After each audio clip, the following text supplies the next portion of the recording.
Hi, welcome to the Sankofa Pan-African series.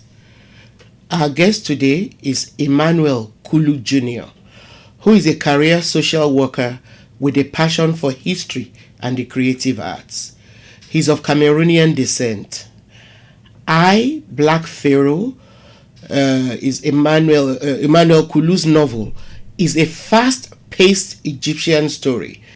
It is the untold story of destiny, triumph, and epic battles based on the historical rise of the Queen Pharaoh Hatshepsut and the expansionist warrior Pharaoh. Now, a prophecy is given to a sorcerer through a dream about the impending birth of a child that would become a mighty conqueror of nations. He will be known as the Black Pharaoh. His birth, however, will be darkened by betrayal, deceit, and imminent death of a royal figure. Against all odds, His Majesty will rise and face the greatest obstacles that an Egyptian ruler ever had to contend with. So, hungry for more? First, take a minute to click on your subscribe button if you've not yet done so before we meet Emmanuel Kulu, the author of this scintillating novel. Really great to have you here, Emmanuel Kulu Jr. Yes. Please tell us a bit more about yourself. I know you're of Cameroonian descent, based in the Yes. US. hmm Tell us a bit more about yourself. Yes, my father is from Cameroon. He played for the Indomitable Lions, the greatest soccer team of all time in Africa. um, and my mother, she is actually African American. So I share in the pain and joy of being both an African and an African American. So my father, when he was married to my mother, he always trained me on the great history of my ancient African royalty family. My father is part of the Bantu speakers who are directly connected to the Zulu tribe. So when you hear the name Kulu, it is basically derived from Zulu. Oh, wow. So we have great history when it comes to our ancestry and our lineage. So as I grew up, I really wanted to be that bridge between the African Americans and the Africans because there are differences between us in the diaspora, and to let each other know, to feel sympathy and pain and empathy for our brothers and sisters abroad for the different things that they faced. Awesome, awesome. And I understand that before writing, you had some experience with acting. Mhm. Tell us a bit about that. I was a music producer for 15 years in the Wow. music industry. I also was in The First Purge and Bug Love, which was a 24-hour film. I was also casted for American Werewolf that didn't come out, but I was still casted for it to be a part of that film. But yes, acting was a brief part of my career. I was more into film writing. I actually wrote a film called The Assassination of Shaka Zulu, Mm. and we ran into some copyright issues in regards to the 1986 Shaka Zulu film. Mm. So we kind of had to table that, but it's a project I do want to get back to. But that led me into writing about ancient Africa, writing about Shaka. You're you've also done a lot of research into history. So that probably brings me to this question: why a historical novel? Well, historical novel because the miseducation of African history has dominated through Eurocentrism and white supremacy. Mm. Therefore, we are not used to seeing Africans tell African stories. It's always someone other than Africans. And that didn't sit right with me, sister. I really wanted to bring forth those beautiful stories, not always hear about slavery and what happened in transatlantic slave trade. What about Africa in its glory? What about our great queens like Queen Imani Reyes, Queen Hatshepsut? What about Shaka, Tutmosis, Akmosa, these great pharaohs? What about the Songhai kingdom? What about Abyssinia and Aksum? All of these, the great Zimbabwe, Benin, all of these kingdoms that I could pick from. I decided to go with Egypt because Egypt was the monarch of civilization. Mm. You talk about the Greeks and the Romans, how much they learned from Egypt. I felt, okay, the Egyptians were Black African people, despite how it has been whitewashed or Eurocentrized throughout history. This fact needs to come to the forefront. So that's what led me into writing about ancient African history. And then just talking about the fact that our stories need to be told by us.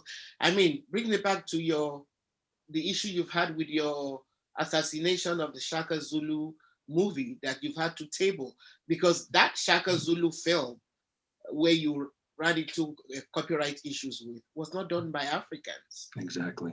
So Exactly. the story of Shaka Zulu not done from an African perspective. Mm-hmm. So I really hope you're able to get back to that someday. Oh yeah, oh yeah. We're working on it. We will do it after we finish Black Pharaoh. Black Pharaoh again. It's very important to reestablish Egypt back to Africa Mm. because what a lot of scholars tried to do in the past, in the 1900s, was try to separate Egypt from Africa. Even till now, it's still being done. Oh yes, oh The yes, yes. attempt, they say, oh, there's this claim that the DNA of modern Egyptians it's so different from DNA of Ancient. other Exactly. sub-Saharan Africans. But what they do Exactly. not factor in is that, yes, Egypt had various waves of Mm-hmm. migrations, Yes. conquest, and over centuries, it has become so mixed that it is not surprising if Right.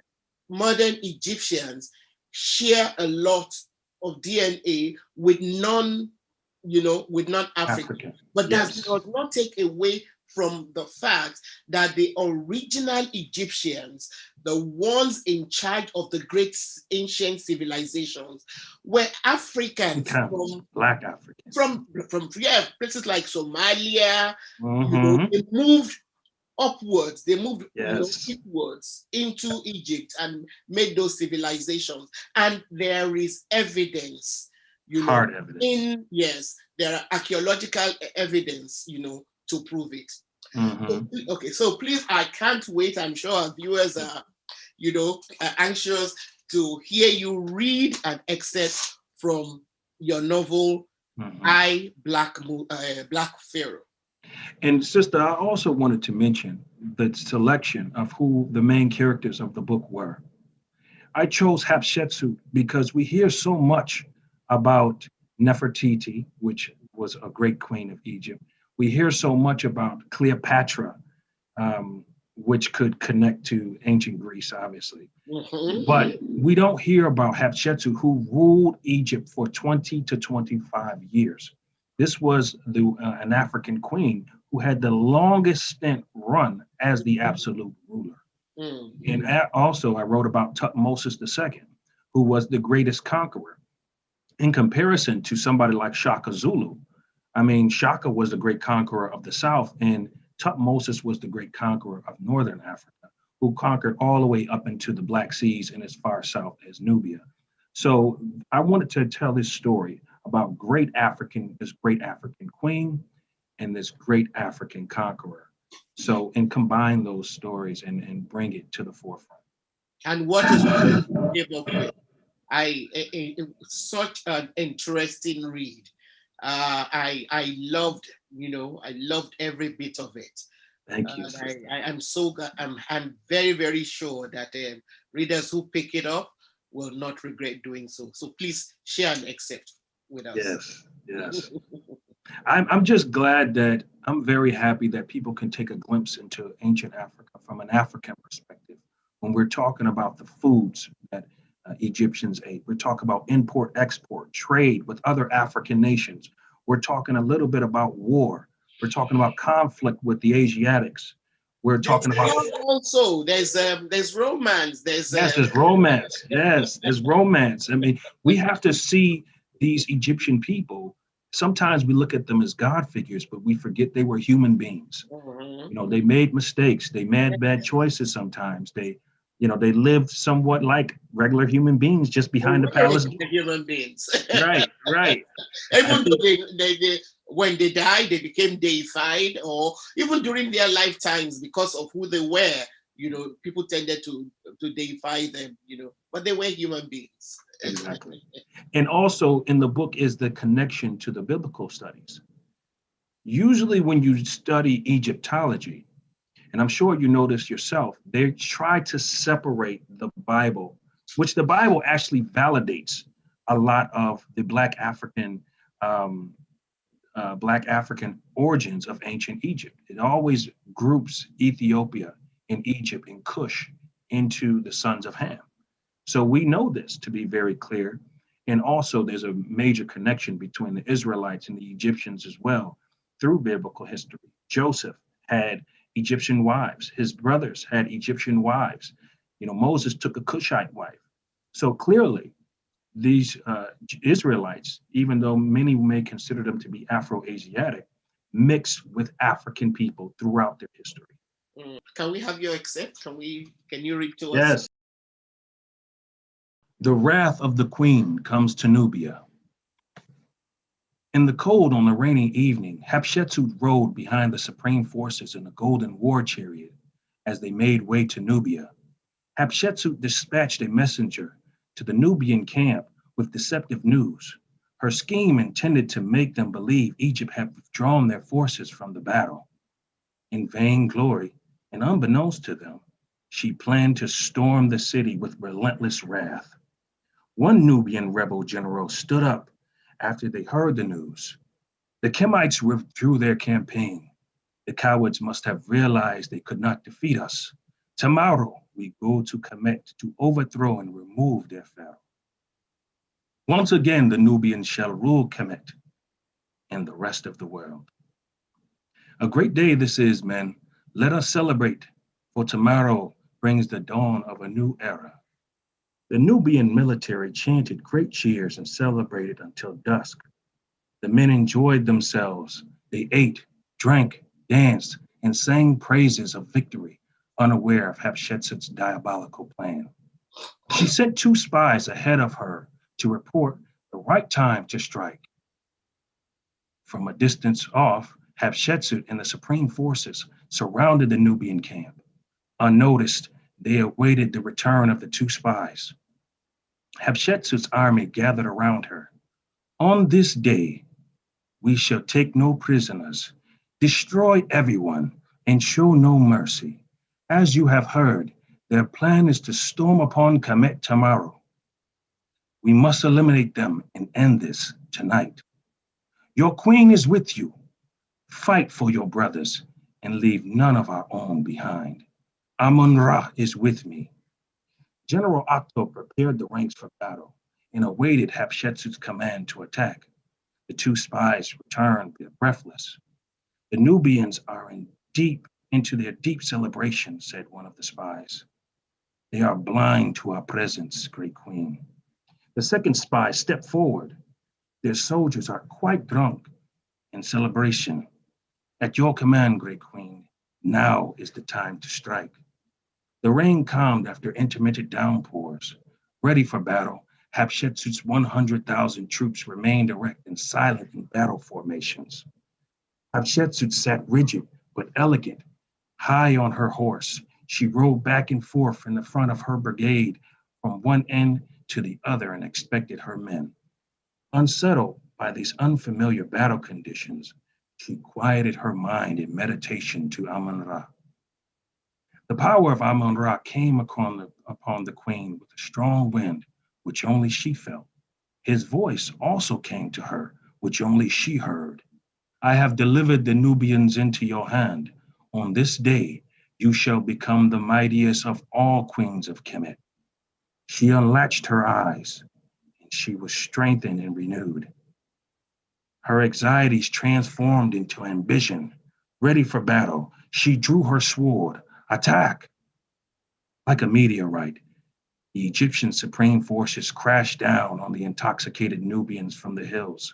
The Nubians stirred as loud chants surrounded them on every side. Massive rumblings vibrated the ground towards them. The quake shook louder and closer by the second. The supreme forces came upon the Nubians with sudden fierceness. Unprepared and unarmed, the Nubian soldiers scrambled to fight with fire and stones. Queen Hatshepsut, protected by General Octo, used hand and ground tactics against the Nubian warriors and their general. Hatshepsut lashed the rebels with her golden whip as she rode by them. Glass shards on the whip sliced through the enemy's flesh with each lash. Octo eliminated all in his path with his bow and arrow. Within an hour, the Nubians were defeated. Great was the loss of life. The enemy had many casualties. Survivors retreated to the safe grounds. The Egyptians' forces ecstatic. The remaining enemies had fled the scene, hailed their queen for her bravery. Hatshepsut, with pride and self-exaltation, received the praise and honor of a true pharaoh. Though the queen was covered in Nubian blood, she was overjoyed to be considered a warlord by the supreme forces. Her army shouted and chanted, Queen Pharaoh, Queen Pharaoh, for the great victory. The queen showed great posture and humility as she allowed each soldier to kiss her hand in respect. As they raided the Nubian camps, General Octo found large sacks of wine, which he brought back to his men to salute the queen. He said, Great Queen, tonight we honor you for this great victory as you stood in the place of our Pharaoh and fought amongst men to defend Kemet. Your plan was flawless. We have finally eradicated the Nubians. This discussion will be continued in the next episode. Thank you for watching. Don't forget to subscribe to the Sankofa Pan-African series channel, like our videos, and please share them with your contacts.